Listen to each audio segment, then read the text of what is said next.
शिवराज का दावा, बीजेपी में सिंधिया ही पावर सेंटर। सिंधिया की दबंगई बीजेपी में दिख रही है बार बार। क्या शिवराज के लिए चुनौती बनते जा रहे हैं सिंधिया?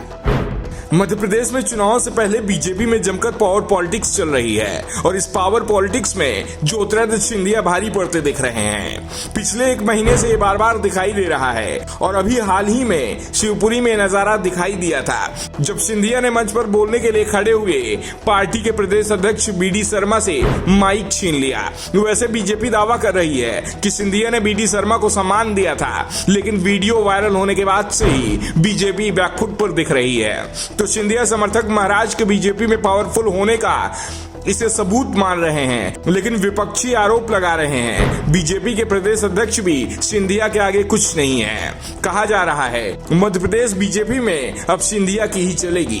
इसी दिन ग्वालियर में भी ऐसा ही नजारा देखने को मिला था। 10 मार्च को माधवराज सिंधिया की याद में ग्वालियर में मैराथन का आयोजन किया गया था। इसमें ज्योतिरादित्य सिंधिया के साथ ही फिल्म अभिनेत्री महिमा चौधरी भी पहुंची थी। मेला ग्राउंड में कार्यक्रम के लिए मंच लगा था। इस दौरान मध्य प्रदेश सरकार में ऊर्जा मंत्री प्रद्युमन सिंह तोमर मंच पर आए और उनके सामने ही सिंधिया के चरणों में लेट गए।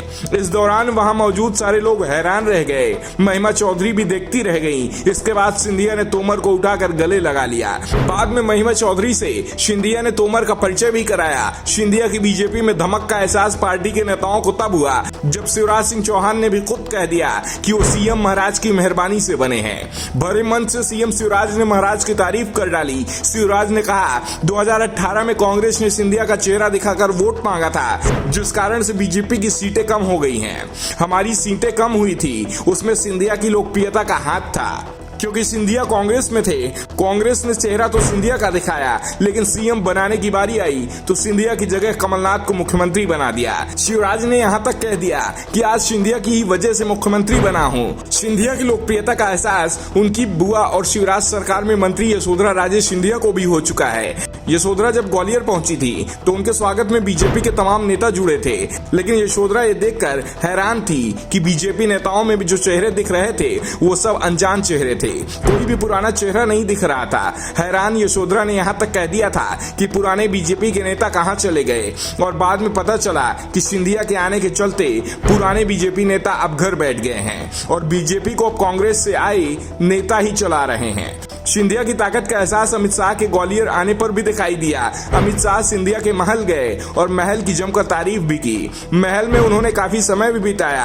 आमतौर पर शाह किसी के घर नहीं जाते, लेकिन सिंधिया के घर पर शाह का जाना भी चर्चाओं का विषय बना रहा। इस बीच कई बार ज्योतिरादित्य सिंधिया को शिवराज की जगह सीएम बनाने की चर्चाएं भी चलती रही। दावा तो अभी भी हो रहा है कि अप्रैल में शिवराज की जगह सिंधिया को कमान सौंपी जाएगी, क्योंकि अप्रैल के बाद विधानसभा चुनाव के ऐलान में 6 महीने से भी कम का समय बचेगा, जिससे ज्योतिरादित्य सिंधिया को चुनाव नहीं लड़ना पड़ेगा। अगर उन्हें सीएम बनाया जाता है तो वो सीधे विधानसभा चुनाव मैदान में उतर जाएंगे, और अगर उन्हें अभी सीएम नहीं बनाया जाता तो ये भी तय माना जा रहा है कि विधानसभा चुनाव बीजेपी इस बार शिवराज के चेहरे पर नहीं, पीएम मोदी के चेहरे पर लड़ेगी और सत्ता मिलने पर ज्योतिरादित्य सिंधिया को सीएम बनाया जा सकता है। Bureau report, the Navdarpan news.